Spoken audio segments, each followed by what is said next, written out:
Shelley, my wife, and I have been, in my company here, Henry I Group, have been affiliated with the Round the Fountain Art Fair. It's for a very long time.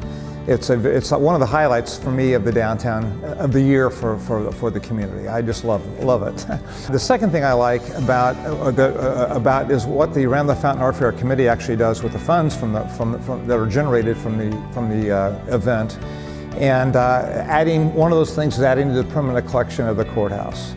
So we're developing every year this group of art that's being preserved for the future. Every year it's being added to. Every year the future will be able to see that and memorialize what we're doing in this community on that day. And I think that's just a wonderful thing from a historical perspective, to make sure that we're recognizing ongoing cultures, cultural develops in the community, and preserving that. Our company's been involved because, first of all, we think it's the right thing to do. To support the artistic community, to support the culture, the quality of place. It's all about quality of place here. And the Round the Fountain Art Fair is one of those events that really dictates the quality of place. It's known throughout the Midwest, throughout the country, as one of the top art fairs that I think that event alone, from a quality of place perspective, from an economic development perspective, is extremely important. Yeah, when it occurs, it's like, it's the big happening here in town. It's like the Indianapolis 500 and the Round the Fountain Art Fair. And specifically, really, my wife and my twins shop at the fair almost every year. There's a certain vendor that they're on the lookout for, and they buy, kind of makes a decorative glass marble, and they get one or two every year, and that's just something that they collect.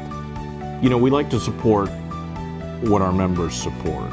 And we know that when the fair is going on, there's a lot of members there, exhibiting or shopping, and so, we feel the need to be there to support them.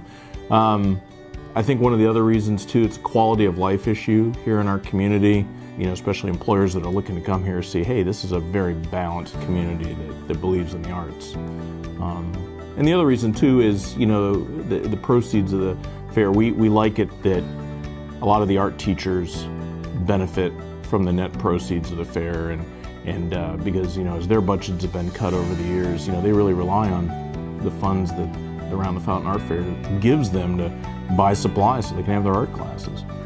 It's just one of my favorite days of the year. It's fun. It's the best opportunity for my kids to get downtown and witness and see artwork from all over the world, and I think it's just a fun day downtown. I would suggest that people should they can come to the event. They don't have to put their name on the front banner of the art fair. They can come down and buy some artwork, and that money does help support other schools here in town. And then, like I said, if someone comes to Lafayette and they see, hey, they've got an art fair, they've got more than just movies to go watch, it brings more people here, which again is a better workforce. People will spend more money and maybe build a house. Purchase Award is saying that you are donating money to the fair, saying that you will spend a certain amount at the fair.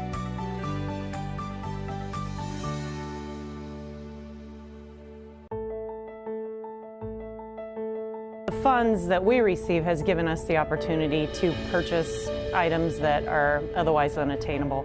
It also is a really great opportunity for our students to see working artists. So when they're volunteering and they're going to work around the fountain, they actually can see adult people who are making a living working as artists, because sometimes I don't think people see that end of it. They just hear about the starving artists. So it's actually like people are living their happy dream creating art, and just the importance of art in the community and how it brings people together. Round the Fountain has allowed us to get digital cameras that we need for the classroom, enlargers, big pieces of equipment, printers, all the things that these big money ticket items that it's just so hard to get. So we have just, a big wish list. One thing that I use a lot of it for is I enter stuff in this classic arts, and so if the kid has pieces in that, I'll take a field trip down there. So getting the buses, getting things set up for the kids to go down and visit the Classic Art Museum at Butler, Clues Hall, and then taking them over to the Indiana State Museum and giving them a tour of that. So it kind of pays for those, the bus fare and the tours of those different places, which is really fantastic. because otherwise I probably couldn't afford to get the buses down there. Those donations can provide a lot of, drawing materials, tablets, paints, a lot of the kind of day-to-day things that our kids are getting that hands-on experience with.